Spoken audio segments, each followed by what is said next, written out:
Hello guys, welcome back to the Minecraft Pocket Edition Survival Guide series. This is episode 19. Today's episode, what we are gonna do is we're gonna do a little bit of ancient debris mining. We are finally gonna get ourselves some netherite gear, and we're also gonna talk about a little bit of our stronghold. And we are also gonna be making a base there. I want to cover and conquer every single aspect of the game, and I want to have these places to look nice so I can just keep going back there. And having locations and bases is gonna allow me to know that I am conquering all the aspects of this game.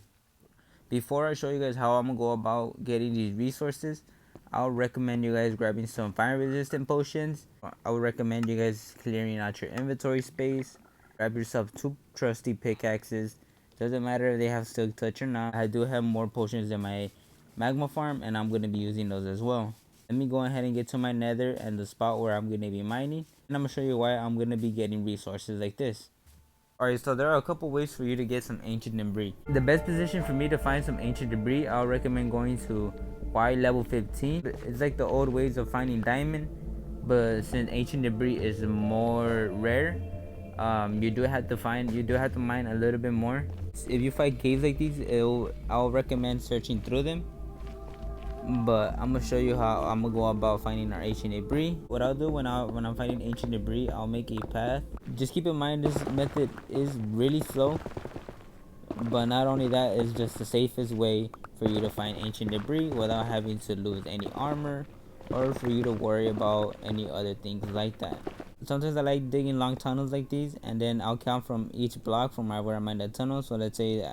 Let's say my tunnel begins right here. I'm gonna go 1, 2, 3, 4, 5, and then I'm gonna mine another direction over here. I end up doing the same thing on this side, and then I'll end up repeating the process. Eventually, we are gonna come across some ancient debris. And see, I found some ancient debris right now. If you really want to speed up this process, I'm gonna show you the second way on how we're gonna find some ancient debris. After doing my method, I was able to get 6 ancient debris, and like I said before, this method is a little bit slow, but it's also the safest. If you don't want to deal with no damage or anything else, I'll recommend doing this method, and this should help a lot, especially for us mobile players, because the second method that we're gonna do is gonna involve explosions, and explosions can be really messy, and not only that, we take up a lot of damage. Now that I came back with some of the explosive items, the first one that I'm gonna show you is what everybody knows how to do. So the second fastest way to get this ancient debris is by using beds or any explosives. A lot of people already know this bed method trick, and the reason why people use beds is because every time when you try to go to sleep in a bed in the nether, it will explode. So it's gonna explode like that. I don't really like using this method because it does take up a lot of your life. Not only it takes up a lot of your life, if you keep repeating the same process all over and over again, it's gonna end up depleting your armor, and it will break all of your armor. That's the reason why I don't like using the bed method, because it's very dangerous. Since we're playing on a mobile device, I don't recommend doing this method. Let's say, for example, if you have low health and you try to recover yourself, you're not going to always have a quick reaction on playing on your mobile device. Or if you do have a quick reaction and know how to escape on your mobile device, good for you, you're a beast. But sometimes it doesn't work out for the rest of us, and yeah, we're going to end up losing all of our stuff, and having to start all over and get those items again is very annoying. A lot of people don't want to be going through that. I'm going to go ahead and try this one more time. I'm going to place a block in front of me, and then I'm gonna try to sleep on it. But like I was saying, it's not always the best method of doing that, because you will deplete all of your armor if you keep trying that. That's why a lot of people end up doing this method, because it's really fast, and not only that, it could clear up a whole area to find all the ancient debris that's hiding behind those blocks. The method that I want to go for, it's the same thing, but I'm gonna be using TNT. And the reason why I'm gonna be using TNT, it's I don't want to take any damage, and 2, it's gonna be easier for me to escape danger, and I won't have to deal with anything else. So I'm gonna just keep doing this until I run out of TNT. The fact that you can't lose ancient debris with lava, or you can't break ancient debris with any explosives, it's gonna allow you to find that ancient debris just like that. I'm also gonna be doing the strip mining method as well, so I can have the best of both worlds, and I can try to get the most I can. And eventually I should have sufficient amount of ancient debris. After all that, I was able to manage to get 26 ancient debris. One thing I don't like about mining for ancient debris is that you do have to get a lot. You need a lot of nether scraps to make one netherite ingot. That's the one thing I really don't like about finding ancient debris. Once you find a sufficient amount of ancient debris, you shouldn't worry. So once I get a whole stack, I believe that should be a sufficient amount, just in case if I lose my armor or tools, I will have enough ancient debris that I can make more items. Then after that, we're gonna go ahead and talk about the stronghold. Before we do anything else, I also forgot to mention the quickest way to find ancient debris, and that would require an x-ray mod. The reason why I mentioned these is because that is the fastest way for you to get ancient debris or to find anything like that. I'm not going to be using them because, like I said, I am not going to be cheating. I want to show you guys methods how I would go about trying to get some of these items. It's up to you. Like I said, you can play however you want. I just don't want to cheat because I don't want to be seen as those people that cheat and etc. I want to be doing things my own way. I want to be able to do things without cheating as well, and so you guys can have ideas on how to do things your own way. If you don't know how to download those packs, or if you don't want to do those things as well. So after finding a whole stack of ancient debris, I went ahead and turned it into netherite scrap. And to get netherite scrap, all you have to do is put the ancient debris in a blast furnace or in a furnace and just wait for it to get smelted, and then you should get yourself the netherite scrap. Now for us to get netherite ingot, all we have to do is just combine the netherite scrap with our gold, and we should get ourselves an ingot. Final thing that I'm gonna do, I'm finally gonna turn my armor and tools into netherite tools. So with doing that, I'll recommend getting yourself a smithing table, because with this is what's gonna allow us to upgrade our gear. Ladies and gentlemen, we finally got ourselves netherite gear, and we are officially done with this part. I was looking forward to getting netherite tools, but with me, I'd rather do all the useful things and useful farms early on, so I wouldn't have to worry about it later. Now that we did all that, we finally got ourselves our netherite tools, and we should be okay. Now that we got that out of the way, we can start getting ready for our dragon fight.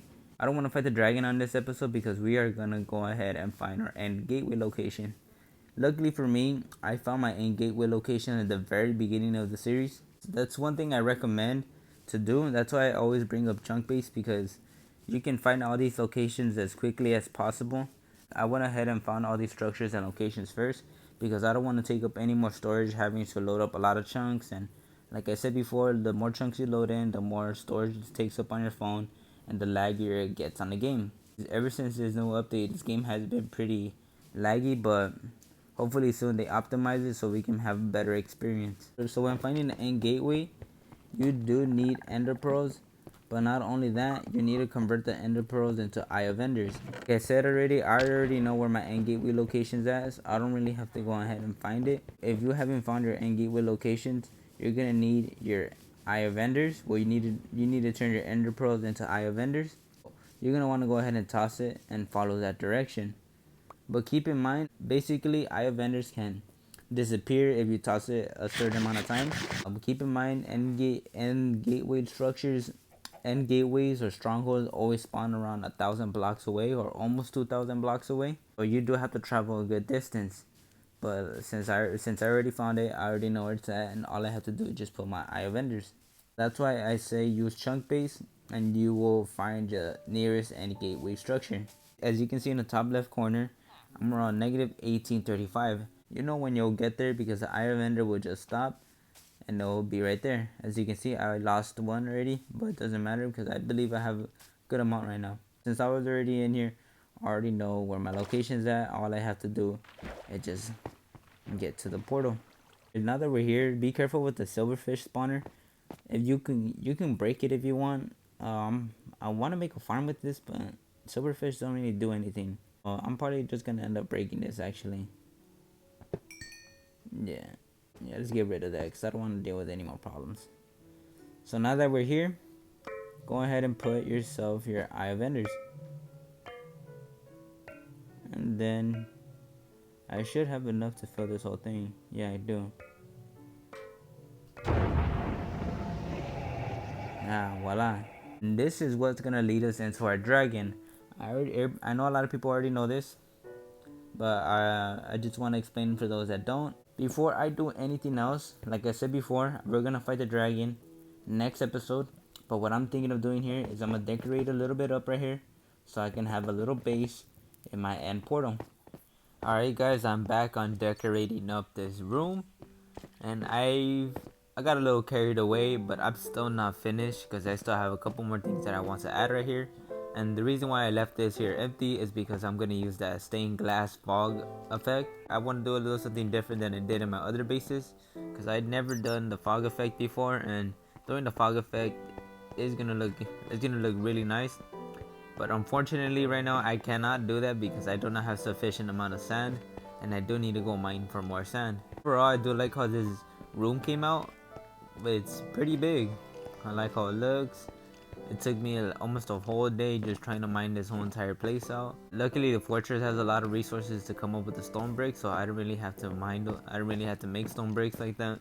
Try to make it look like the stronghold a little bit, but with its twist, because the stronghold is pretty small, but I do want to make it look grand and big as as a structure would look like. We do have this hallway right here. I like how it looks. And then right here is our main entrance and our exit to our stronghold. I hope you guys got some ideas on how you guys would get netherite or anything else like that, like finding your stronghold or anything like that. I know a lot of people already figured out their own methods on how they do things, or how they will go mining for certain things, or how they will go look for structures, or whatever the case may be. I would just wanted to show you guys on my methods on how I would go ancient debris mining, or how I would look for these structures. That's why I like looking for these structures in the beginning of the game, so I won't have to worry about it later. All I have to worry about is just getting the supplies if I want to customize something, or if I just want to get prepared for it. Like I said, next episode we are going to dedicate a whole entire video on fighting the dragon, and I'm going to show you guys how we're going to fight him on our mobile device. You guys won't have to feel worried about fighting the dragon on our mobile device, because fighting the dragon is very difficult while playing on our phones. A lot of people that play on PC or console have it way easier. That's why he's so easy to fight on the console and PC. But since we're playing on our phones, it is way difficult. With that being said, I am gonna go repair my tools. I may decorate up a little bit more. Like I said, next episode we're gonna get prepared on to fight the dragon. This is all for the people that play on their mobile device, and hopefully soon we'll get those new touchscreen UI and some optimization for the game. So, like I was saying, thank you guys for supporting, like and subscribe. Let's keep on expanding the mobile community. My name's Animated Didi, and I'll catch you guys on the next one. Later, y'all.